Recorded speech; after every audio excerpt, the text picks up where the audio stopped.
On a desolate country road in Connecticut, a fire ignited in the dark.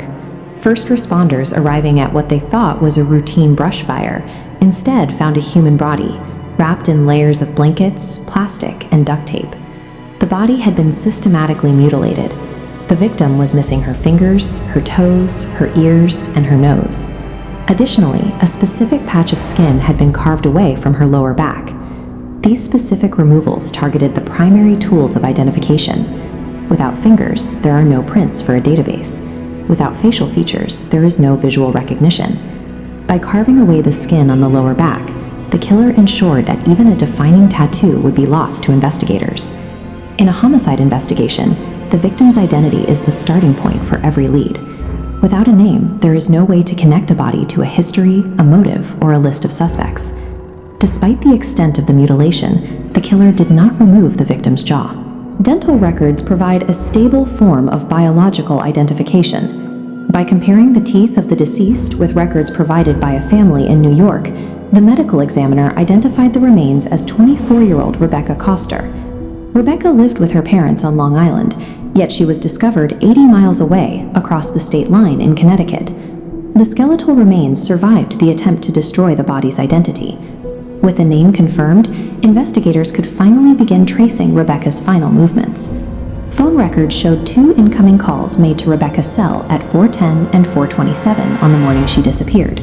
They originated from an unregistered burner phone with a 617 area code. By tracking which cell towers received the burner phone signal, investigators mapped the caller's movement. The data showed the phone traveling west to east, directly toward Rebecca's home. This digital path synced with a specific location earlier that night, a bar Rebecca visited. Surveillance footage from that bar showed a man interacting with Rebecca and her group.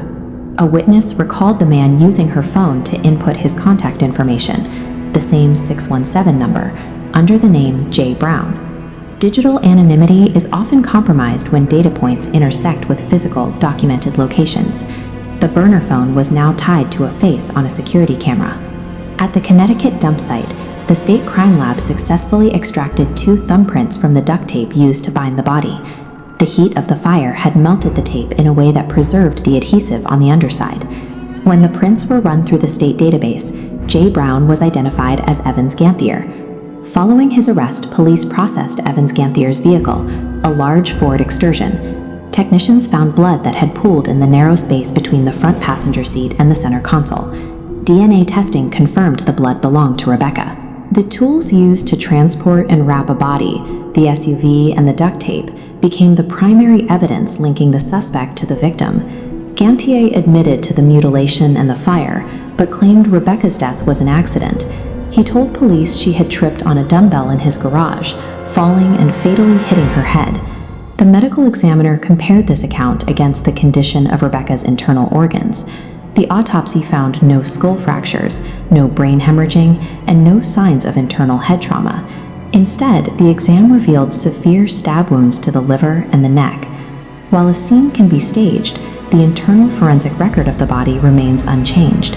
Gantier then claimed he only stabbed the neck after she was already dead, to cover up the supposed accident, a move to avoid a murder charge. The medical proof lay in an air embolism. If a person is alive when a neck vein is cut, air gets sucked into the circulatory system and pulled down into the heart.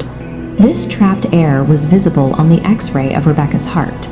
Physiologically, air can only be pulled into the heart in this specific way if the heart muscle itself is actively still beating. This finding confirmed she was alive when the wounds were inflicted. The anatomical evidence Gantier tried to destroy provided the testimony needed to convict him of murder.